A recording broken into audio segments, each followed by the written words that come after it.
ক্ষমতায় গেলে মাসে টাকা দেবে সরকার, চালু হবে ফ্যামিলি কার্ড, আবার ফিরতে পারে তত্ত্বাবধায়ক সরকার ব্যবস্থা। শুধু তাই নয়, প্রধানমন্ত্রীর ক্ষমতায় থাকার সময়ও বেঁধে দিতে চায়। ত্রয়োদশ জাতীয় সংসদ নির্বাচন সামনে রেখে বাংলাদেশের রাজনীতিতে বড় পরিবর্তনের ইঙ্গিত দিয়ে ইশতেহার ঘোষণা করেছে বাংলাদেশ জাতীয়তাবাদী দল বিএনপি। কি আছে এই ইশতেহারে, আর কতটাই বা বদল আনতে পারবে দেশের রাজনীতিতে, চলুন বিশ্লেষণ করে দেখি। সবার আগে বাংলাদেশ স্লোগানে বিএনপি 51 দফার ইশতেহার প্রকাশ করেছে গতকাল।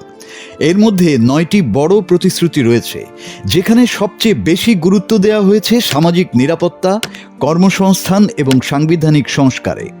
সবচেয়ে আলোচিত প্রতিশ্রুতি হচ্ছে ফ্যামিলি কার্ড প্রকল্প। বিএনপি বলছে, প্রান্তিক পরিবারগুলোকে প্রতি মাসে প্রায় 2,500 টাকা বা সমমূল্যের নিত্যপণ্য দেয়া হবে। আমাদের এই দেশের অত্যন্ত গুরুত্বপূর্ণ সম্পদ হচ্ছে আমাদের কৃষি এবং কৃষক। অন্যদিকে কৃষকদের জন্য ঘোষণা করা হয়েছে কৃষক কার্ড। এতে ভর্তুকি, সহজ ঋণ, কৃষি বীমা এবং বাজারজাতকরণ সুবিধা দেওয়ার কথা বলা হয়েছে।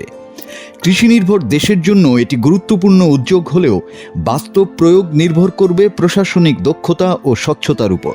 আমরা যদি আমাদের দেশটাকে খুব সুন্দরভাবে গড়ে তুলতে চাই, তাহলে আমাদেরকে জোর দিতে হবে শিক্ষার উপরে। শিক্ষা খাতে দক্ষতা ভিত্তিক শিক্ষা, প্রযুক্তি সহায়তা, মিড ডে মিল চালু করা দলটির অন্যতম প্রতিশ্রুতি। স্বাস্থ্য খাতের উন্নয়নে 1 লক্ষ স্বাস্থ্যকর্মী নিয়োগ, জেলা পর্যায়ে উন্নত চিকিৎসা, মা ও শিশু সেবার পরিধি বিস্তৃতীকরণ। একই সঙ্গে শিক্ষা ও স্বাস্থ্য খাতে জিডিপির 5% বরাদ্দ দেওয়ার প্রতিশ্রুতি দিয়েছে দলটি। যুব সমাজকে কেন্দ্র করে বিএনপি কর্মসংস্থান, স্টার্টআপ সহায়তা এবং আন্তর্জাতিক ই-কমার্সে যুক্ত করার পরিকল্পনা রেখেছে। পাশাপাশি বেকারদের জন্য 1 বছর পর্যন্ত ভাতা দেওয়ার কথাও বলা হয়েছে, যা তরুণ ভোটারদের আকৃষ্ট করার কৌশল হিসেবেও দেখা হচ্ছে। ইশতেহারে সবচেয়ে বড় রাজনৈতিক দিক হল তত্ত্বাবধায়ক সরকার ব্যবস্থা পুনঃপ্রবর্তনের প্রতিশ্রুতি। এছাড়া প্রধানমন্ত্রী পদে সর্বোচ্চ 10 বছর থাকার সীমা, উপরাষ্ট্রপতি পদ সৃষ্টি এবং সংসদে 100 আসনের উচ্চকক্ষ চালুর প্রস্তাব দেওয়া হয়েছে। রাজনৈতিক বিশ্লেষকদের মতে এসব পরিকল্পনা ক্ষমতার ভারসাম্য আনার লক্ষ্যেই করা হয়েছে।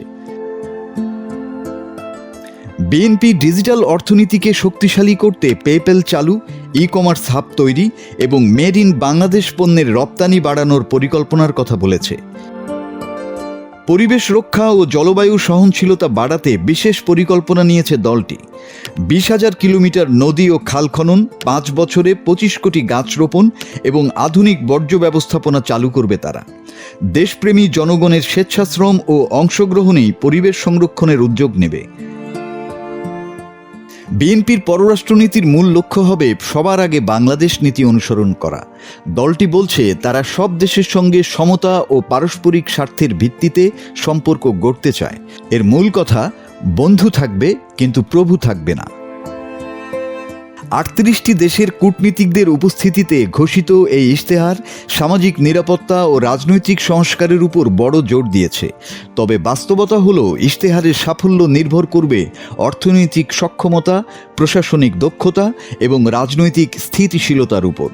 এখন দেখার বিষয়, ভোটাররা এই প্রতিশ্রুতিগুলোকে কতটা গ্রহণ করে এবং নির্বাচনের রাজনীতিতে এটি কত বড় প্রভাব ফেলে। মাসুদ হাসান, বাংলা টিভি।